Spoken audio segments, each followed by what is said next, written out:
याद करके क्या झेला था उस 21वीं दोपहर में। आई थिंक 21st बर्थडे पे मैंने लिखी होगी। क्या हासिल होगा याद करके क्या झेला था उस 21वीं दोपहर में। गुजर गई वो बटोर ले गई तमाम विडंबनाएं। गुजर गई वो बटोर ले गई तमाम विडंबनाएं। बुहार गई पाषाणों के ढेर को हिमखंड शिला और स्पंदन।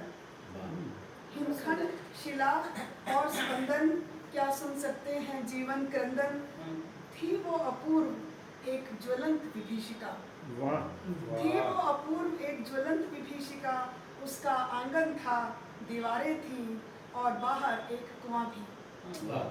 उसका आंगन था दीवारें थी और बाहर एक कुआं भी। कई साल लगातार घूमती रही थी वो ऐसी ही दीवारों के भीतर। हर साल दिवाली पर नए रंग की पुताई को मचलती। हर होली पर उन दीवारों के उचक उचक कर जाले झाड़ती। जाने कब शांत हो चली थी शून्यता की परिधि मापने हेतु। शून्यता की परिधि मापने हेतु उसने एक पुरानी चारपाई को अपना आसन बनाया। और बस कागज स्याही और कलम ये था उसका साम्राज्य जो खाट के बानों पर टिका था। देखते ही देखते वहाँ ढेर लग गया मुड़े हुए फटे हुए सफ़ेद कागज़ों का। अलग अलग रंगों में अजीबो गरीब अक्षर, कुछ आड़ी तिरछी रेखाएं, कुछ मुस्काते हुए चेहरे।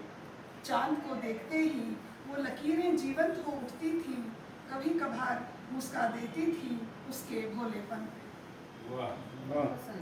चांद को देखते ही वो लकीरें जीवंत हो उठती थी। कभी कभार मुस्का देती थी उसके भोलेपन पे। और वो अक्षर कागज के कोनों से टकराकर शब्द बनाते थे रहस्यमय मंगलमय। तब गूंजते थे आंगन में वाक्य क्षणिकाएं और संस्मरण। जैसे उसने अपनी आवाज़ अपना ज़मीर घोल दिया था उस स्याही में। उड़ेल देती थी उन तमाम एहसासों को, ख्यालों को, मुस्कानों को विशालकाय पृष्ठों पर उस बारीक कलम के माध्यम से। तो अंत हो रहा है इसका कि उचित अनुचित के पोखर से निकलकर, उचित अनुचित के पोखर से निकलकर तर्क वितर्क की कसौटी तक चढ़ते चढ़ते हाँफने लगी थी वो कागजों की नई परत पर। इंद्रधनुष को लीपते हुए उसके हाथ सन चले थे विचारों की कालिख में। इंद्रधनुष को लीपते हुए उसके हाथ सन चले थे विचारों की कालिख में। अचानक वो कलम बहुत बड़ी हो गई थी और नुकीली भी।